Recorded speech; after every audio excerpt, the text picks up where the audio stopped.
My name's Tom Place, this is Chasing Cars, and with me today is the Ford Ranger Tremor, and its arrival marks the 9th addition to the Ranger lineup in 2024. So what makes this one any different from all the rest of them? Well, for starters, just take a look. It's a pretty obvious rugged beast. It comes with a lot of the same upgrades as the Wildtrak X Special Edition that we've reviewed previously. But there's a big difference between those two models, and that's the price. See, the Ranger Tremor isn't the most affordable ute out there, but it's certainly a lot better than some others like the Raptor in Ford's range, which is going to cost you an extra $20,000 on top of this. And it does come with a lot of the things that we do see on the Raptor ordinarily. So what's the catch? Well, the Tremor here is based on the mid-spec Sport, which means you are going to miss out on a few of the trimmings that come on some of the nicer models further up the range. It's also only available with a 2-litre bi-turbo engine, and also if you want one of these, you're gonna have to get in pretty quick because there's only 1,150 available in Australia. In terms of both price and purpose, the closest competitors that I can think of to the new Tremor are things like the Nissan Navara Pro 4X Warrior and the Toyota Hilux GR Sport that I've reviewed previously. And today we're going to find out if this can keep up with the existing competition. Now, before we jump into today's video, please don't forget to like and comment down below, and also don't forget to subscribe to join us on our way to 200k. Chasing Cars, honest reviews of your next car. Brought to you by Budget Direct. So if you're not familiar with the Tremor nameplate, it's usually more of a North American badge. We see it on things like the F-150 and even the Ford Maverick over there. And the upgrades on those vehicles are largely reflected right here on the Ranger. So the Ranger, as I said, is based on the Sport grade. It costs about $3,500 more. And for that money, you do get a few upgrades like a 2.3mm steel front bash plate, and also these wheels here, which are 17-inch, which is much better if you want to go looking at other alternate off-road tires. But the ones on here are actually pretty good. We've got the General Grabber AT3s on here, and they're pretty chunky, and they've got a good amount of reach all the way around the sidewall. We've also, as I said before, we've got the same suspension setup as the Wildtrak X, and that means we've got Bilstein suspension, which is specifically tuned to run on this model. So that means we've also got things like external reservoirs, which should help keep your temperatures down when you're hitting those corrugations for long periods of time. And the combination of that wheel, tire and suspension package means you actually have an extra 30mm in the wheel track and an extra 26mm of ground clearance, which is very handy stuff. We've also got some side steps running down the car here to provide a little bit more protection. In terms of more stylistic elements, we do also have the LED lights integrated into the honeycomb grille, and of course we can't forget the Tremor decals down the side of the tray here. Now, jumping into the interior now, and this is where we've actually seen the least amount of change, but overall I don't think that's too much of a big deal. This is the Sport grade, so it means we do get things, for example, like the smaller touchscreen, but it's still 10.1 inches and it's still got wireless Apple CarPlay and Android Auto. We've also got an 8-inch digital driver's display here, not the full width one, but I don't think that's really a big deal either. We've also got the stock standard 6-speaker stereo, but it's fine enough and it does the job. I really don't think those things are a big deal. Probably the only thing I was a little bit disappointed in is we are lacking heated seats, but that's just a personal preference. Now, in terms of actual upgrades made to the Ranger Tremor, we've got things like these a bit more waterproof synthetic leather seats here, which I think is just really fantastic. Adds a bit more durability to this car when you're actually taking it out in the sticks.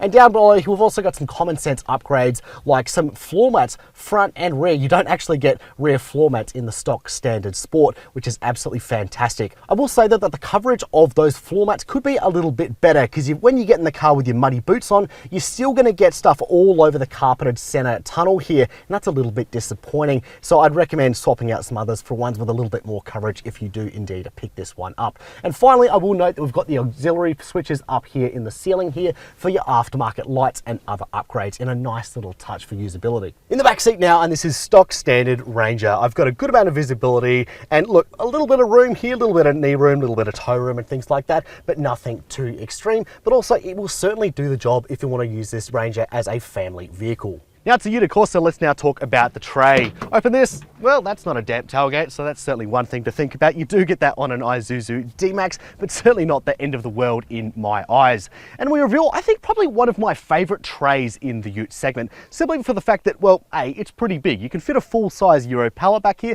which is very nice indeed. But there's also just a number of tie-down points and things available in this rear tray. We've got 6 fixed tie-down points, and we also have Ford's flexible system, which has 2 rails on either side, which are adjustable so you can actually tie down those loads nice and properly. In terms of other things, we also have this styling bar up here and a 12-volt socket tucked away nice and easy in the tray there. You can also go for a roller turnover cover. They do offer that as part of an accessory pack. Now let's talk about running costs, and as part of that, let's now talk about the engine choice, which some of you may be a little bit disappointed in because I'm sure a few of you out there would have wanted the V6 in this one. I asked Ford about that and they said the reason they went for the bi-turbo was really twofold. First is that this is going to be a global product, and that means that emissions matter, unfortunately. It's for that reason that we do have AdBlue fitted on this vehicle.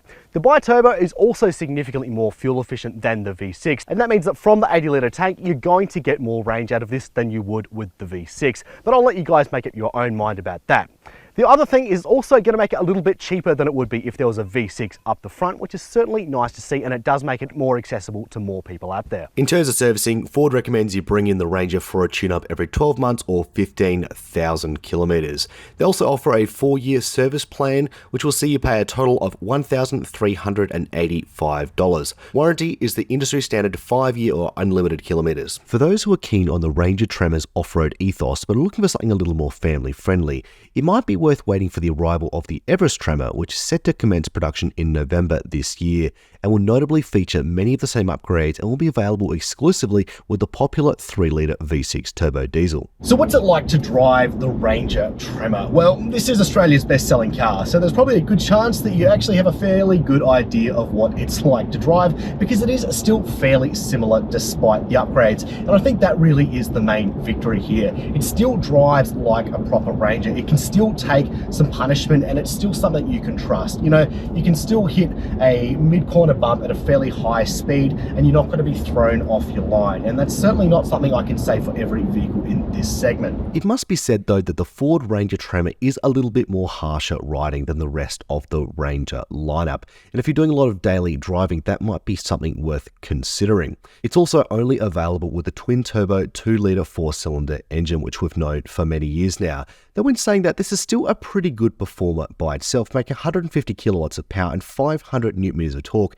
It's certainly head and shoulders among some others in this segment, and it's certainly not the worst case scenario when it comes to going for the B engine in the lineup. In addition to rivals like the Toyota Hilux GR Sport and the Nissan Navara Warrior, there is also one alternative that you should be looking to if you're looking at the Ford Ranger Tremor, and that is Volkswagen's recently released lift kit for the Amarok. The Amarok, of course, being very much related to the Ranger here under the skin.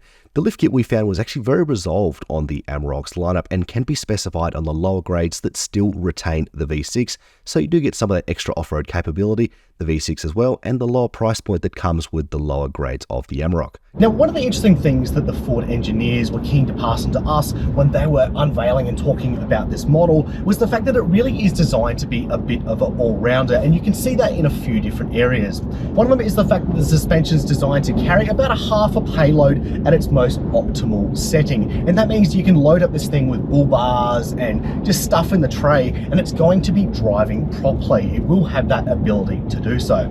The other is, of course, the fact that it can still tow 3.5 tons, unlike the Raptor, which is, of course, limited to 2.5. So it means you do have a little bit of extra flexibility there. You can take that big caravan with you and not worry about breaching any legal limits, and it's probably going to tow it a little bit better as well, with the leaf springs still in place at the back.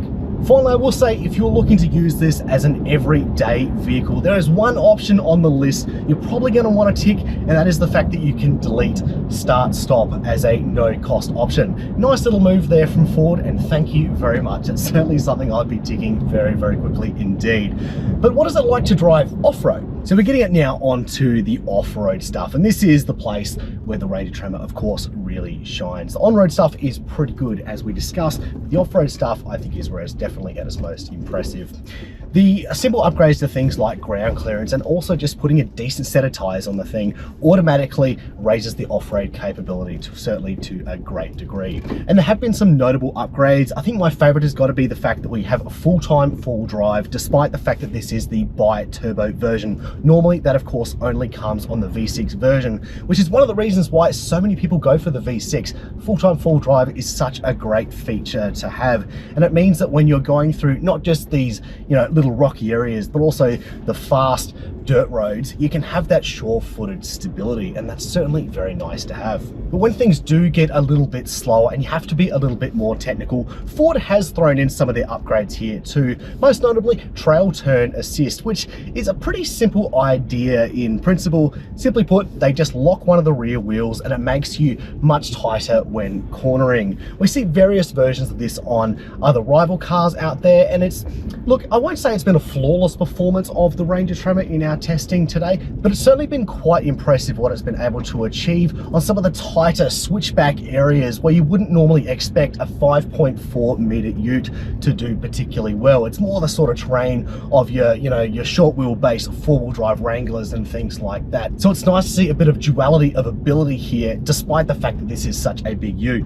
The other major upgrade is the addition of a dedicated rock mode, which essentially is just a more enhanced version of traction control, and that is always a great thing for 4x4s. And it certainly does clamp down on some of those spinning wheels just a little bit quicker, but it's not the most advanced traction control system out there. I've driven plenty of Hiluxes which are much more disciplined at getting themselves under control than this Ranger that I've driven here today, even though the Ranger overall has been pretty impressive. It's just not the best. Utes are getting too bloody expensive. We see you guys in the comments and we hear you. Trust us when we say that, which is why we get so excited when we see new utes like the Ranger Tremor, which backpedal on this trend to some degree. Too often we only see car makers add hardcore off-road upgrades at the same time they're throwing in buckets of luxuries, which only really drive up the price and actually make the car a little bit more fragile when you really want to take it off-road and push it hard.